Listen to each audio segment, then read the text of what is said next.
Most of you, especially if you're my age, in your early 30s or whatever, most of you have heard of the legendary boxer Mike Tyson. If you are not familiar with him, it's hard to describe what an icon he was in the 1980s when I was growing up. He was, along with Michael Jordan and Bo Jackson, he was one of our era's greatest sports phenoms. He was a boxer unlike any who had come before him. He had this whole string of heavyweight challengers that he knocked out in 1 minute or less, like 10 of them, no exaggeration. He even had a video game named after him called Mike Tyson's Punch-Out, which remains my favorite arcade game of all time. And, by the way, he owns a house here in Miami, not far from where we are. Well, at the peak of Mike Tyson's career in 1990, Iron Mike squared off with a no-name fighter named Buster Douglas. And y'all, when I say no name, I mean no name. Nobody had ever heard of this guy. It wasn't supposed to even be a challenge. Tyson had knocked out his previous opponent in 93 seconds. So the bets were not about whether Mike would win or not, just on how long it would take. Mike Tyson was so heady from his previous successes that he didn't even prepare for this fight. He'd stayed out late partying and drinking the night before. Well, you can guess what happened? Buster Douglas won by knockout in the 10th round. Mike Tyson thought he was special. Buster Douglas was about to show him that he wasn't. Mike Tyson's career illustrates a tragic truth. Defeat is sometimes difficult, but success is usually fatal. By the time we get to Daniel 4, Nebuchadnezzar is suffering from a bad case of the successes, and the Almighty knocks him out with a devastating right hook. Unlike the punch delivered by Buster Douglas, however, the hit that God lands on Nebuchadnezzar is a healing one. Round 1, if you recall, was when God prospered Daniel and his friends over all the other wise men after they had defied the king's order to eat the foods that were forbidden by Jewish law. Round 2 is when God gave Daniel the ability to do what none of Nebuchadnezzar's wise men could do, and that is reveal and then interpret a bizarre dream about a mysterious statue. After round 2, Nebuchadnezzar was a little dazed, but he still wasn't knocked out yet. So Daniel 3 gave us round 3, the skirmish by the furnace, where Nebuchadnezzar threw Daniel's friends Shadrach, Meshach, and Abednego into a fiery furnace for refusing to worship him, only to have them emerge a few minutes later totally unscathed. God has decisively won the first 3 rounds, and it seems like we're finally getting somewhere. Like Nebuchadnezzar might be ready to throw in the towel. But as round 4 opens, we see that Nebuchadnezzar is still fighting. And so, in Daniel 4, God delivers the knockout blow. Let's take a look. Nebuchadnezzar, by the way, is the one speaking in chapter 4. Chapter 4, verse 1. To those of every people, nation, and language who live on the whole earth, may your prosperity increase. I am pleased to tell you, Nebuchadnezzar says, about the miracles and wonders that the Most High God has done for me. How great are His miracles and how mighty are His wonders. His kingdom is an eternal kingdom, and His dominion is from generation to generation. These words, by the way, these are written by a pagan king. This is his confession of faith. Now he wants to tell you the story of how he got there. Verse 4, I, Nebuchadnezzar, was at ease in my house and flourishing in my palace. I had a dream, and it frightened me. So, as was his custom, as we've seen, he calls in all the wise men of Babylon to give him an interpretation of the dream. But again, none of them can do it. For what it's worth, they were probably still a little scared from the last time Nebuchadnezzar had threatened to have them all killed for getting a dream interpretation wrong. But again, verse 8, finally Daniel, Nebuchadnezzar says, named Belteshazzar after the name of my God. But Nebuchadnezzar says, in truth, the spirit of the holy gods, the true God, is in him. Finally, he came before me. I told him the dream. In my dream, I said there was a tree in the middle of the earth, and it was very tall. Its top reached to the sky, and it was visible to the ends of the earth. Its leaves were beautiful, its fruit was abundant, and on it was food for all. Wild animals found shelter under it, and the birds of the sky lived in its branches, and every creature was fed from it. But then Nebuchadnezzar said, while I was admiring this tree, a messenger came down from heaven and proclaimed, verse 14, cut down the tree and chop off its branches. Strip off its leaves and scatter its fruit. Let the animals flee from under it and the birds from its branches. But leave the stump with its roots. Let him be drenched with dew from the sky and share the plants of the earth with the animals. Verse 16, let his mind be changed from that of a human and let him be given the mind of an animal for 7 periods of time. Verse 17, this is so that the living will know that the Most High is ruler over human kingdoms. He gives them to anyone he wants and sets the lowliest of people over them. Nebuchadnezzar then asked Daniel what the interpretation of this dream is, but Daniel doesn't want to give it. Daniel says, King, please don't make me interpret this dream for you, because Daniel knew the meaning for Nebuchadnezzar was tragic. By the way, can I just point out, it's obvious that Daniel by this point had learned to genuinely love King Nebuchadnezzar, not to approve of all of his practices, far from it, but he learned to actually love him as a person. And that's an important lesson for those of us that are called to serve in Babylon. God put us here to genuinely love the people here, not to approve of all that they do, but also not to stand at a distance and condemn them, to genuinely enter into a relationship with them and to love them. Is that how you feel about the antagonistic Babylonians around you, the ones who drive you crazy with their Facebook posts and the political signs in their yards? For his part, Nebuchadnezzar had also seemingly, genuinely learned to love Daniel. He responds, verse 19, Daniel, don't let the dream or its interpretation alarm you. Just tell me what it is. And so Daniel said, verse 22, King Nebuchadnezzar, you are the tree. And like the tree, you have become great and strong. Your greatness has grown and even reaches the sky, and your dominion extends to the ends of the earth. But God, he explains, has issued a decree from heaven that because of your pride, you, like this tree, are going to be cut down. Daniel then pleads with the king to repent, to turn his life fully over to God. Sadly, Nebuchadnezzar does not. And so 12 months later, Nebuchadnezzar is out walking on the roof of his palace, admiring all of his accomplishments, boasting as he looked around and how much he'd accomplished when God said, that's it, Nebuchadnezzar, enough. And God struck Nebuchadnezzar with a mental disease, causing him to become like a wild animal. He lived outside, he ate grass like a cow, he let his hair grow out until it was like eagle's feathers, and his nails were like an eagle's talons. Believe it or not, psychologists actually have a classified name for this. It's called boanthropy, a mental disorder where the victim believes that he or she is a cow. For Nebuchadnezzar, who had been king, the most powerful king in the world, this was utterly humiliating.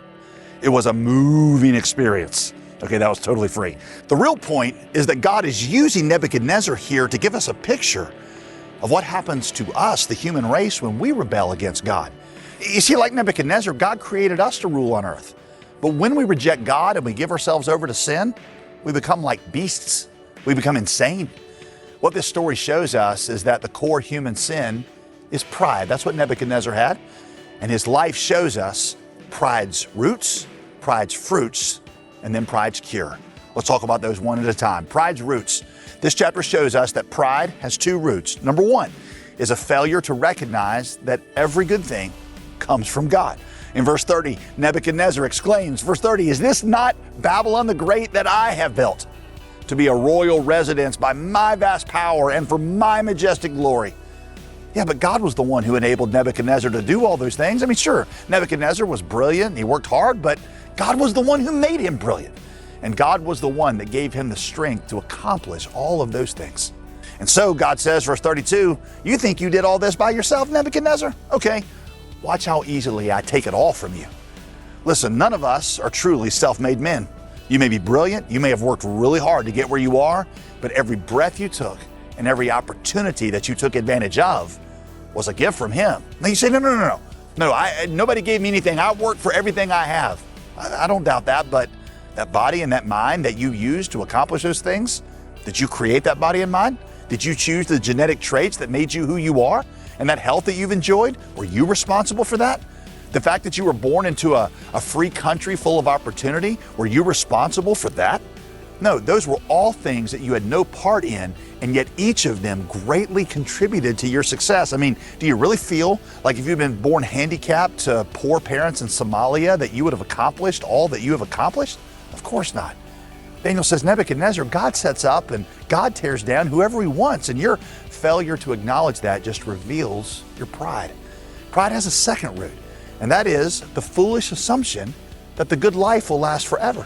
Nebuchadnezzar assumed that his prosperity would never end. He thought, how could it end? Nebuchadnezzar was in his time the most powerful man in the world. Babylon, his capital city, was an architectural wonder. It was built like this great terraced garden on two different sides of the Euphrates River. I mean, kind of like what I'm standing here with in Miami. You just see the beauty on both sides of this body of water. I mean, it was connected by a tunnel that burrowed underneath the river. It was bedecked with jewels and gold everywhere. Ancient Babylon was one of the 7 wonders of the ancient world. In fact, Nebuchadnezzar's palace, his personal palace, had a 400-foot high waterfall.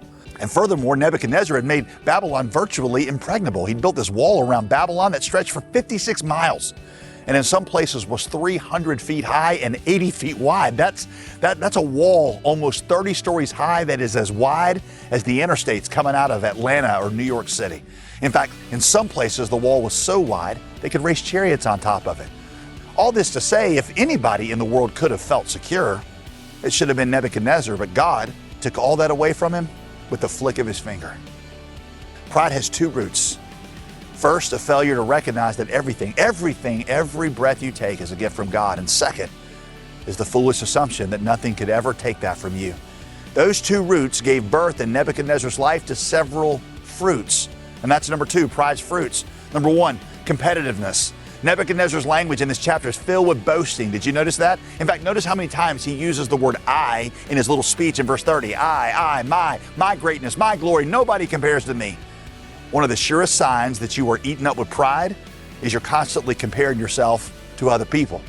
Are you the kind of person who turns everything into a competition? Are you the kind of person who can't stand to lose? If you lose, you feel embarrassed, angry, worthless? If so, you might have a serious pride problem. It might be that the reason you're so competitive is that you're always trying to show how competent and capable you are and how favorably you compare to others. Here's pride's second fruit, ingratitude. Nebuchadnezzar never thanks God or even acknowledges all the gifts that God gave him that enabled him to do what he did.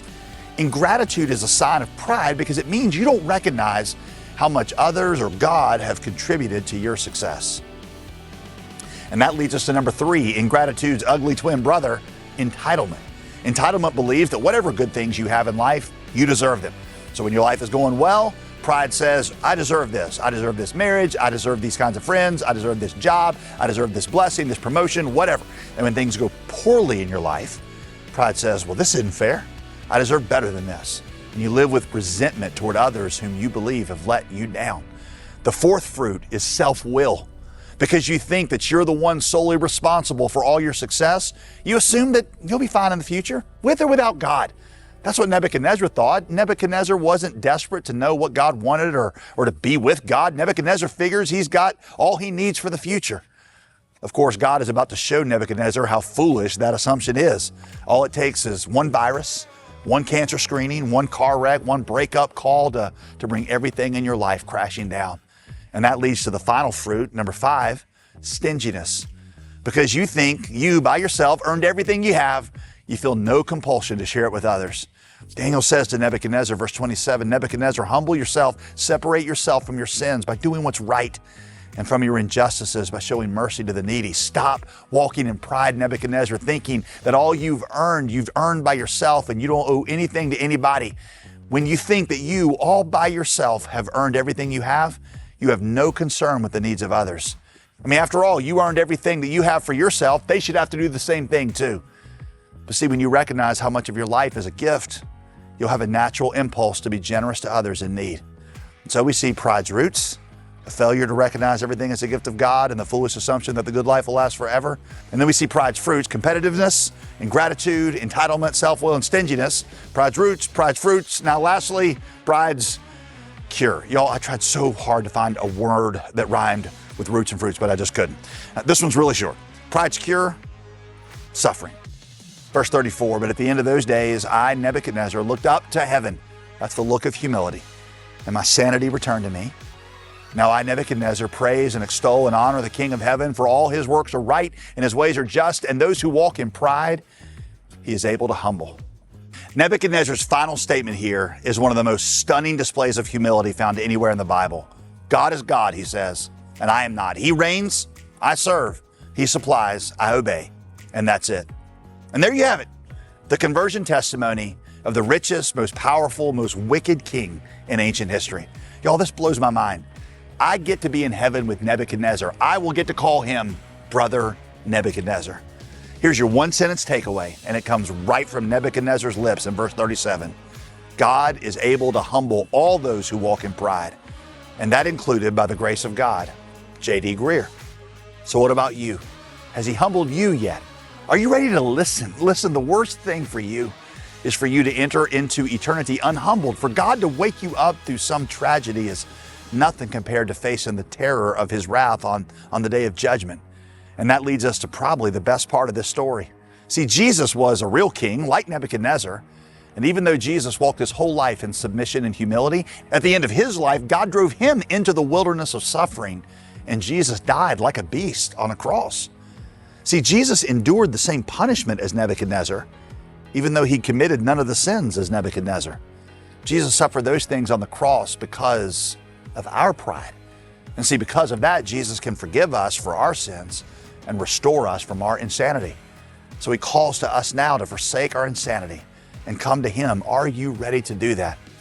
Listen, all those who walk in pride, God is able to humble. We're either going to bow our knee voluntarily here on earth and receive salvation, or God is going to bow our knee in eternity as we enter into judgment. You don't have to go through what Nebuchadnezzar went through to see the truth that God reigns. Jesus went through that for you. Have you humbled yourself before God and experienced the salvation that Nebuchadnezzar experienced?